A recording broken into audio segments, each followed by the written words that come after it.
Hello everyone, welcome back to the channel. Let's get on to solving 5 prelims question for day 2 for prelims 2020. Question number 1. Which of the following statement is correct about rupee denominated debt? तो correct statement find out करनी है regarding a debt जो कि रुपये में लिया गया है. Number 1. Foreign portfolio investors are prohibited from investing in rupee denominated debt instrument. Is it so?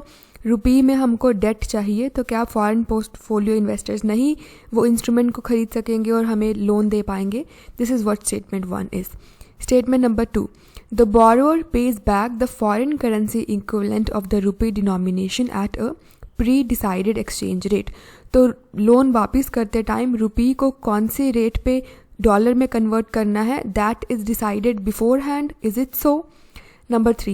It can be issued only by the government. This is quite easy to eliminate either way.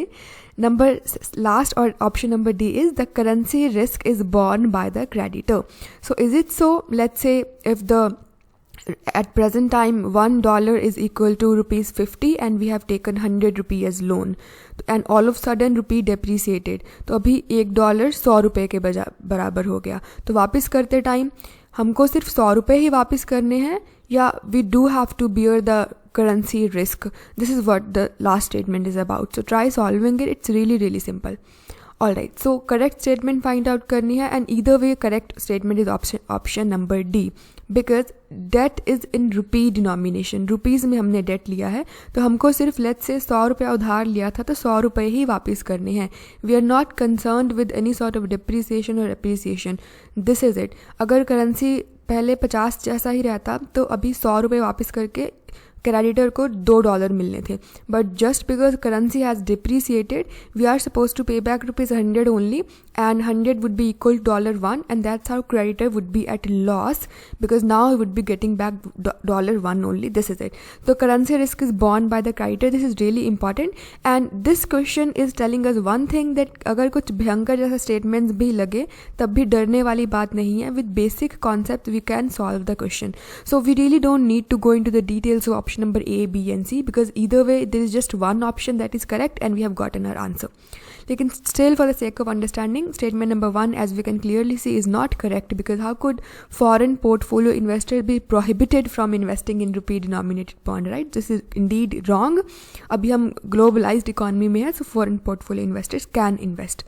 Number 2 है borrowers pay back the foreign currency equivalent of the rupee denomination at a pre-decided exchange rate. Absolutely incorrect. कौन सा exchange rate पे हमको वापस करना है वो उसी टाइम डिसाइड करेंगे current rate of exchange पे जो कि हमको spot exchange rate बोलते हैं. So this is wrong. Pre-decided is not the exchange rate that determines the rate of conversion. It can be issued only by the government. Absolutely incorrect. Even private individuals and private entities too can participate. So that's it. And either way statement number A and statement number C are sort of in a way can go together. तो दोनों ही ठीक नहीं हो सकती. अगर portfolio investors prohibited है and government can only issue you can get idea of what this statement is trying to tell. तो गलत ही ऑप्शन फ्रेम किए गए हैं. Only statement number D is correct. So we are done with this thing. So that's it. So you can pause and try reading the explanation but either way I have explained the content part. Only this point is important that rupee denominated debt in India can be issued by the government as well as by the private. Recently HDFC has raised 1,000 crore through the rupee denominated debt mechanism. That's it.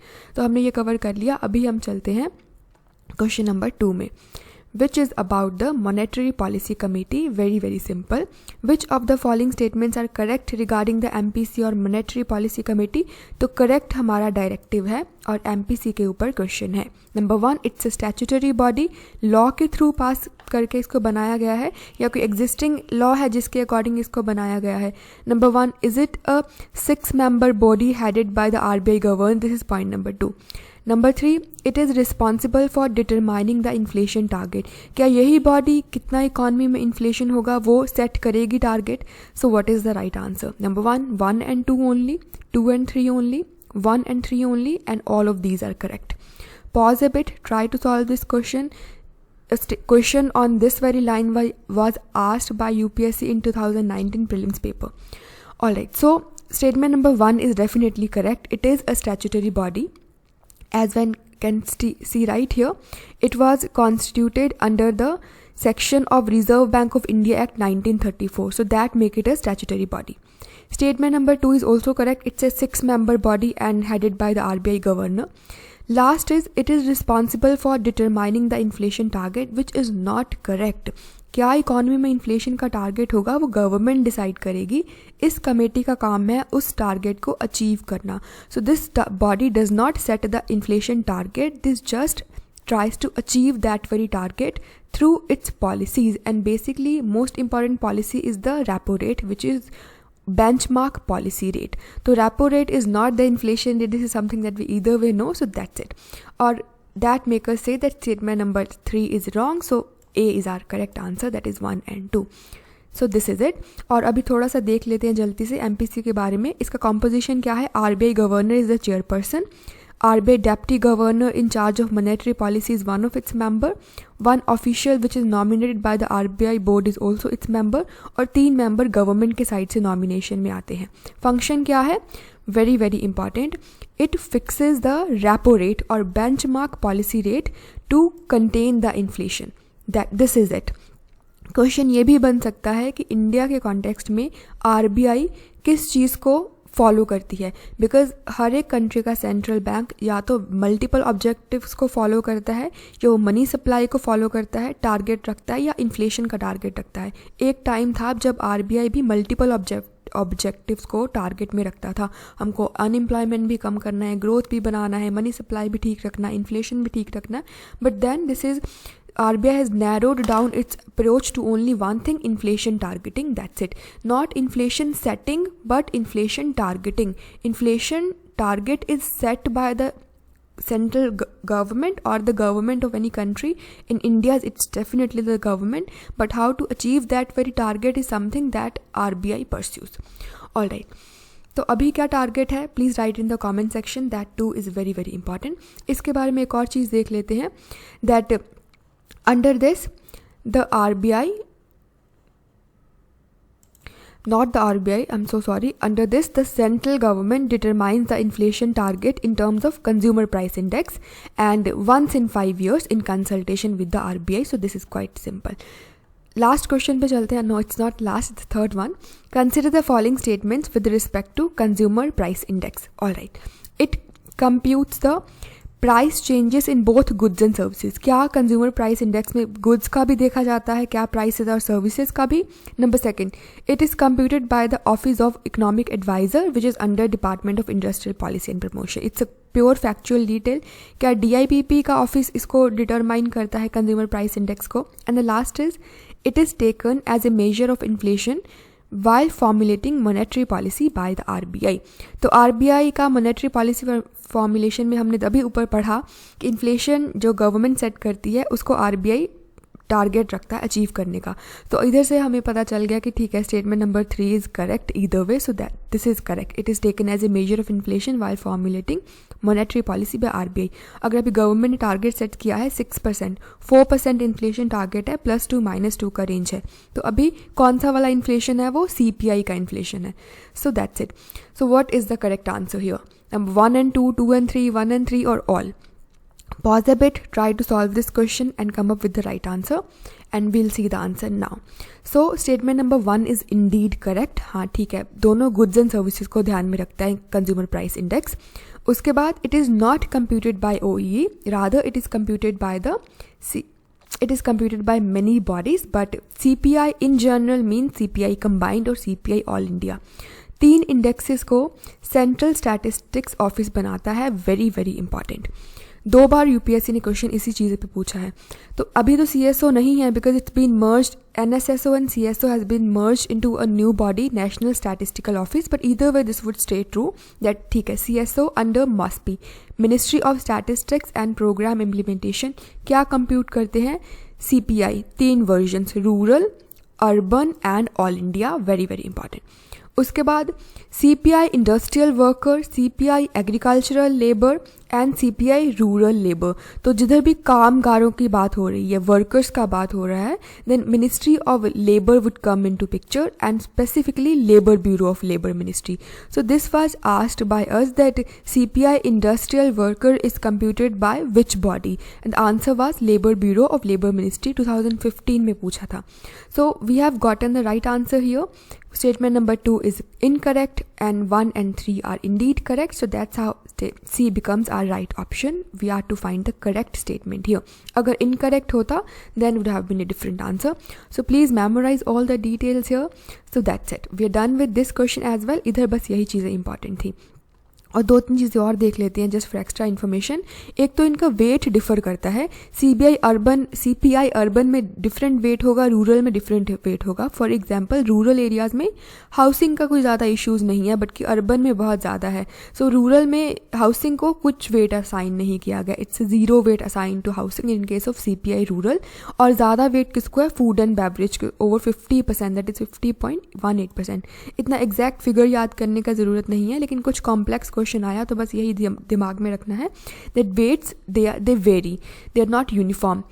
उसके बाद CPI combined को या all India को RBI use करता है for the inflation targeting purpose. That's it. Let's move on to the fourth question. Which of the following were the financial sector reforms taken by the government of India post the economic reforms of 1991? Very simple question. Number 1, allowing foreign institutional investors to invest in Indian financial market. क्या foreign institutional investors आ सकते हैं अभी Indian financial market में? Number 2, necessary approval of RBI needed for all banks to set up new branches. किसी भी bank को अपना नया ब्रांच खोलना है तो उसको पक्का से RBI का अप्रूवल चाहिए ही चाहिए. All banks is talking about here. Last है, banks were allowed to generate resources from India and abroad. क्या बैंक खुद से ही resources या बाहर से generate कर सकेंगे resources? बाहर से मतलब abroad, किसी और country से. So let's see what the right answer is. So either 1 only, 1 and 3 only, 2 and 3 only, 1 and 2 and 3 only. It's a really simple question and we should be coming at a right answer here. So as we can clearly see, why would not banks be allowed to set up their new branches, and that too here we are using all banks. तो क्या सभी banks को RBI का approval चाहिए? Absolutely incorrect. तो statement 2 तो गया, तो ये भी गया, ये भी गया. सो अभी statement 1 is either way in both of the option. So statement number 1 ठीक है. Everything gets boiled down to statement number 3. So banks were definitely allowed to generate resources from India and abroad. तो इधर कुछ गड़बड़ जैसा नहीं है, because we are talking about economic reforms and that too in financial sector. That is all about making yourself financially viable by making sure that you are having enough money with you. So banks were indeed allowed. So this is quite simple.